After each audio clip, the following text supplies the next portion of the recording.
Morning, everyone. I hope you can hear me okay. So we've run out of bread. It's time for me to mix again. I figured I would go live. We have a lot of members in the group. So I have something called the beginner bread recipe. It's what I recommend all beginners start with. It's low hydration. So what I recommend a new beginner in sourdough starts with is just the bare essentials and a low hydration recipe. The bare essentials are having an active starter, mixing your dough, getting it to a shaggy dough, doing 3 or 4 stretch and folds, getting a really good bulk proof. I recommend bulk proofing in clear, straight-sided containers so that you can see how much your dough has risen, and then pre-shaping, shaping, and baking your bread. There's lots of other processes that go with sourdough, but they're not necessarily essential. And what I find with beginners is they get on Google, they start learning about sourdough, they start learning terms like levain and cold proof and cold ferment and auto lease, and they learn about mixing their flour and their water first and then adding their starter and then adding their salt. And all of these processes are good and belong in sourdough. But what I think is that they're a little bit more complicated than a beginner needs to worry about at first. And so all of the tutorials that I built for my group come down to how do we simplify the process, get people making a good starter, being able to mix up a good bread dough, and getting to a successful loaf. And then from there, how can they start perfecting those essential processes? Oh my gosh, I got these earphones given to me as a gift. They're Bose earphones. And I'm in my house, my family's here, people are moving around, and it's like I'm in this video with you. Nothing's happening. I can't believe it. They're crazy. So today, what I'm going to do is I'm going to mix up the bread that I need. So I'm going to take the beginner bread recipe and I'm going to just slightly increase the hydration. So I'm going to say, okay, well, I'm someone who's mastered the essentials. Now, how do I start advancing my skills? How do I start taking those non-essential processes like cold proofing overnight, like possibly um, doing coil folds instead of stretch and folds, whatever they may be, and increasing the quality of my bread and finding that trial and error. So in this video, I've posted a link to all of the tutorials that we've set up for the group. That includes the common questions about making a starter. It includes the beginner bread recipe. It includes the video called Do This One to Guarantee Bulk Proofing Success, where we go over using clear straight-sided containers. It includes the EBook that I just recently wrote. The ebook focuses on what are the essential processes, what are the non-essential processes, how do we understand them, what are all these terms that we learn in sourdough, how do I convert from grams to cups and measures. It's just really comprehensive. So if you want those things, you can get them. But for now, I'm just going to show you how I do my process. I'm a pretty laid back person. I believe that anybody can make sourdough. There doesn't have to be, it doesn't have to be so overcomplicated. So the beginner bread recipe calls for 120 grams of active starter, 680 grams of water, 1,000 grams of flour, and that can be any blend of flour that you want, but usually as a beginner, I suggest you start with 850 grams of either bread or all-purpose flour and 150 grams of whole wheat flour, which is pretty close to what I'm going to do today, and 20 grams of salt. And that recipe is going to make two 900-ish loaves of, or 900-ish grams loaves of bread. You can cut the recipe right in half if you just want to make one. Today I'm going to increase the hydration of the bread by increasing the amount of starter that I use and increasing the amount of water that I use. So I'm going to do 200 grams of starter, 700 grams of water, and then 1,000 grams of flour and 10 grams of salt. It's not a huge increase in hydration. It's still considered a lower hydration recipe, but now that I know how to do this well and I don't have any issues, this is going to get me a little bit more bubbles in my final bread. So my two starters are set up to discard around 120 grams. So what I'm going to do is take 100 grams from each starter. And then after I've mixed up the bread recipe, I'll just refeed my starters, and I'll chat quick about starters too while I'm live here. So first things first, I've got my bowl on my scale. I'm going to scale my tear my scale to 0, sorry. And I always say you don't really need any special tools for sourdough, but if you can get a scale, you should. Most recipes on the internet are in grams. I think people use grams because you can get much smaller measurements. There's 28 grams in an ounce, and some of the measurements call for 7 or 8 grams only. So it's one of the measurements that goes much smaller. So I'm going to take about 100 grams of starter out of this starter jar. Just put a little bit back. Get myself down to 100. And then I'm going to take about 100 grams of starter out of this starter jar.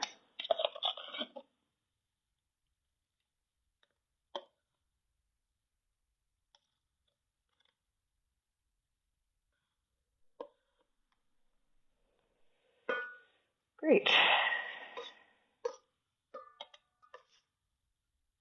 So the only reason I keep 2 starters is because I bake a lot of bread. And so I just like to have them ready. These are established and healthy, and I just keep them good to go all the time. So I've got 200 grams of starter in my bowl. Now I'm going to add 700 grams of water. I just use tap water, but we are on a well, so there is no chlorine in my water. There is lots of minerals. I keep it about room temperature, and I just pour it straight in with the starter. Tear my scale back to 0, and we're looking for 700 grams.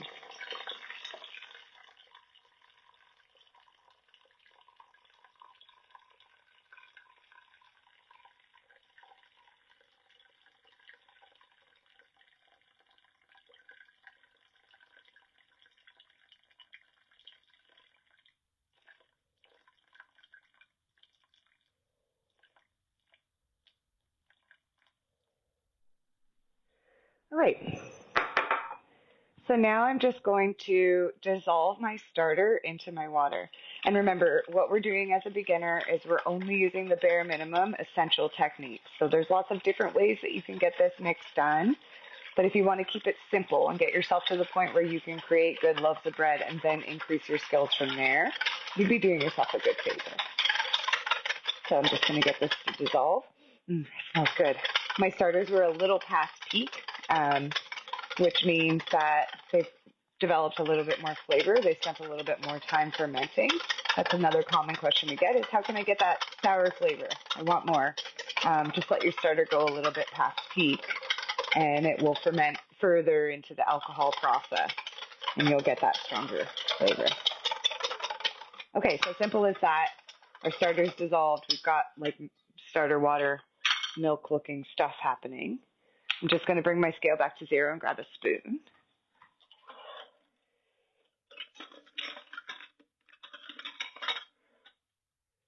Okay, so now I'm going to add 1,000 total grams of flour. So I'm just using regular all-purpose flour.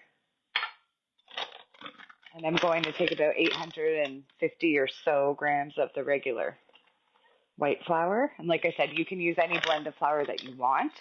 If you use a high content of a sturdier flour like whole wheat or rye or spelt or oat or einkorn, I'm not sure how to pronounce that, then you might need a little bit more water. But like I said, as a beginner, I recommend just keeping it simple and working it up from there. And then I'm going to add about 150 grams of whole wheat flour just for the blend.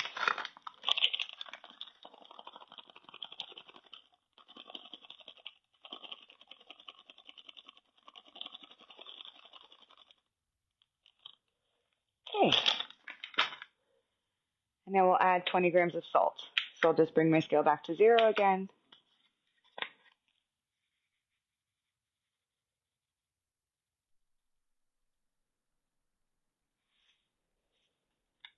Great. So it's pretty simple. All you really need to have, I guess the hard part, is having an active starter.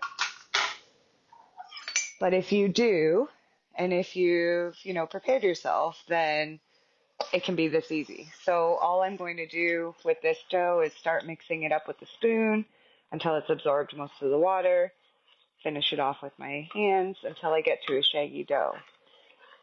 Now, the Linktree link that's attached to this live has the beginner bread recipe, and it takes you all the way through the whole process from beginning to end. So mixing the dough, getting through your shaggy dough, getting through your stretch and folds, being able to tell when the dough is ready, getting your dough into clear, straight-sided containers for proofing, letting your dough proof, pre-shaping your dough, shaping your dough, getting it ready to bake. So I'm not going to cover all of that today. I'm just going to get this dough mixed up and refeed my starters and answer a few things, but I'm just hoping that seeing how easy this can be might help some of the new members that we have in the group today. I think we might be at 200,000 members now. So pretty shaggy, lots of flour everywhere. So I'm just going to take my hand and try to blend it up as well as I can. My hand's going to get super sticky.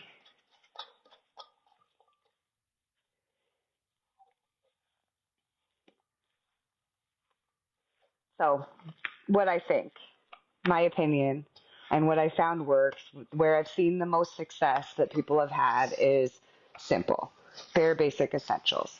And what are the essentials? The essentials are have an active starter, mix your dough basically all at once, mix your starter and water together, add your flour and salt, get it mixed up, get your dough to a shaggy dough, do 3, even 4 stretch and folds, put 30-minute waits between when your dough was shaggy to your stretch and fold and between each stretch and fold. Then get your doughs into clear, straight-sided containers, mark their height, then you can watch them rise. I find that the dough usually takes somewhere between 5 and 10 hours to double in size. And leaving your dough on the counter overnight might make it overproof. I also recommend that when you're first getting started, just let your dough double.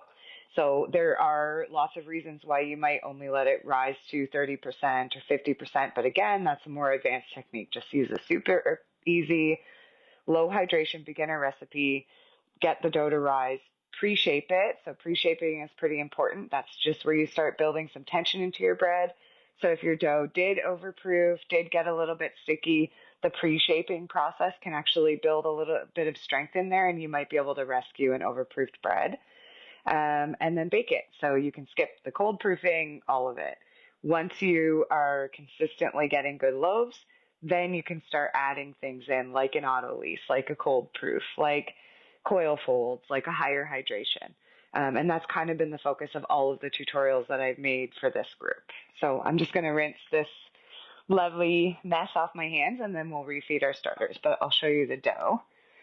So right now it's nice and shaggy, lumpy, and the flour might not all be mixed in. So we're just going to let that sit for about 30 minutes. And then we're going to start stretch and folding. So I will stretch and fold this dough 4 times today before I'm done. Now, there is something called the window pane at fast, and that's an indicator of strength in your dough. Again, as a beginner, I think if you just go on the safe side and stretch and fold 3 or 4 times, then you're probably good. And then as you start to understand how the dough works and understand how things feel, then you can start to add these more advanced techniques in. So I'm just going to set this aside and let it rest for 30 minutes before I start stretching and folding.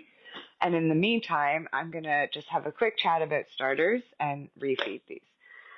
So with starters, generally you take out what you need, whether that means you're taking out to put into a bread recipe like I just did, or whether that means that you're taking some out so that you can give it a fresh feed, and you're putting it into a discard jar or a discard recipe.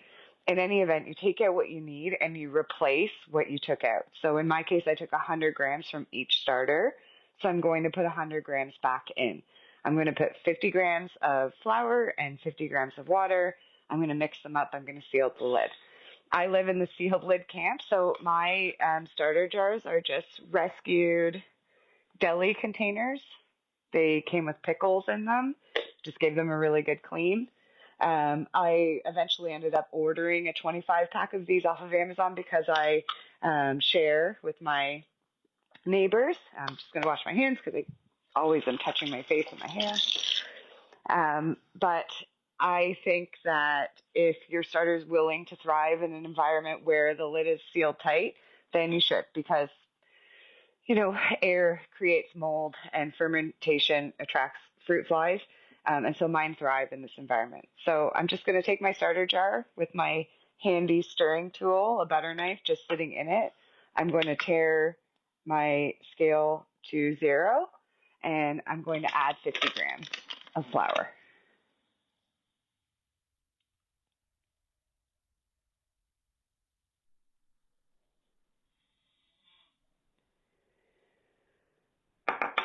Going to tear my scale back to 0, and I'm going to add 50 grams of water.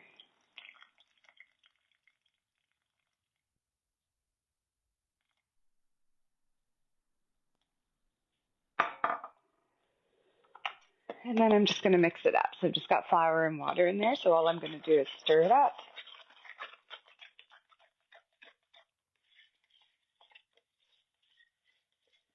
So if you're baking frequently, if you're baking 3 or 4 or 5 days a week, then you should store your starter on the counter and feed it daily. So whether that means discarding into a loaf or discarding into discard recipes or a discard jar, to keep it nice and happy on the counter, you want to feed it daily. On the counter, it's warm. It's going to eat more. It's going to eat through the feedings that you give it. If you're feeding less, then you should store it in the fridge.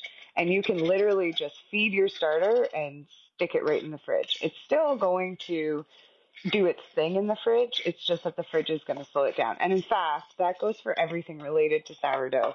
If you start mixing a mix and you get tired or you have to go out or something happens and you can't, stay with your dough, you can't watch it anymore, you can put it in the fridge, and the fridge is going to slow down that fermentation process. It's not going to stop it, but it can certainly save you from losing a loaf or a bread or losing control of your starter. If you're going to go away on vacation for a few days, then just stick your starter in the fridge. So I'm not actually planning to bake that much this week. So I'm just going to stick my starters in the fridge, and then next time I want to bake with them, I'll just pull them out about 6 hours before I want to bake and discard and feed them again. So now feed this one. So again, on the scale, knife in there, tear the scale to 0, add 60 grams of flour. 50. We took out 100, we're replacing 100.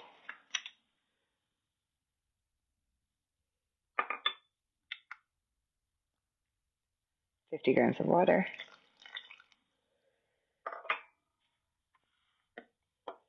And then mix it up.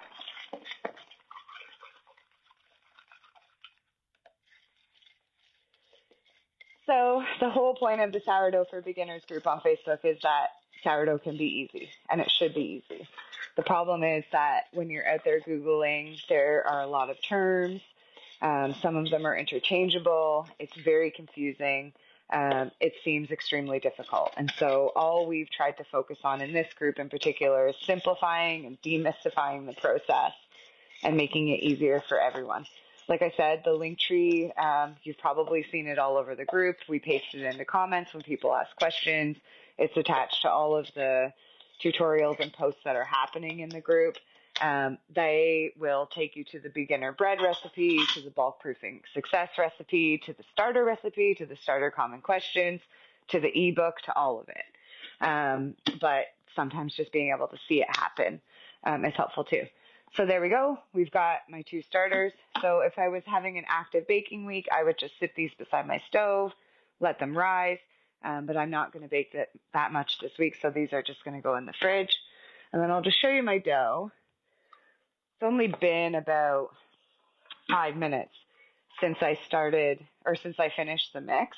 But I'm just going to do a quick stretch and fold just so you can see the process. So normally after you've mixed the dough, you would let it sit for 30 minutes. And then you would do your first stretch and fold, and then you would let it sit for 30 minutes and repeat. But it's not going to hurt anything for me to do it now. So my hand is moist. I usually go all the way down to the palm of my hand.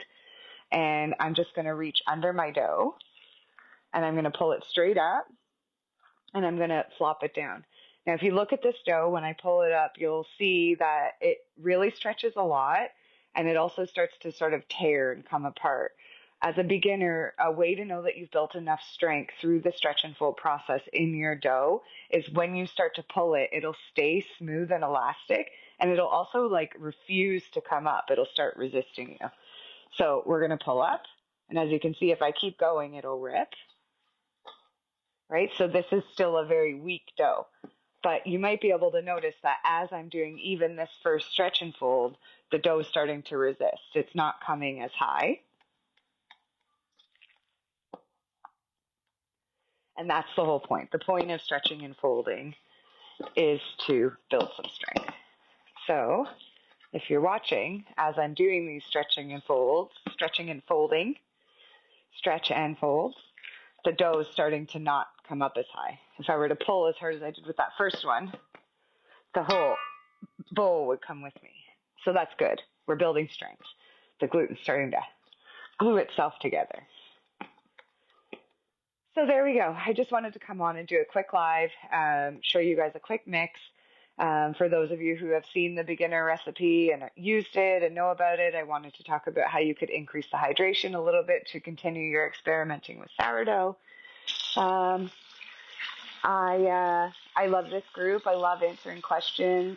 People like Barb and Cindy and Rick and Jason are in there helping me, trying to keep the group clean and trying to answer questions when they can. It's gotten so big that it would be impossible for us to see all of the posts that happen in a day, but hopefully this helps some of you. And if this one in particular doesn't help or leaves you with even more questions, then check out the tutorials. I think we've done a decent job of trying to answer them all. And I really appreciate you guys being here. So I'm just going to end this if I can figure out how, and talk to you all again soon.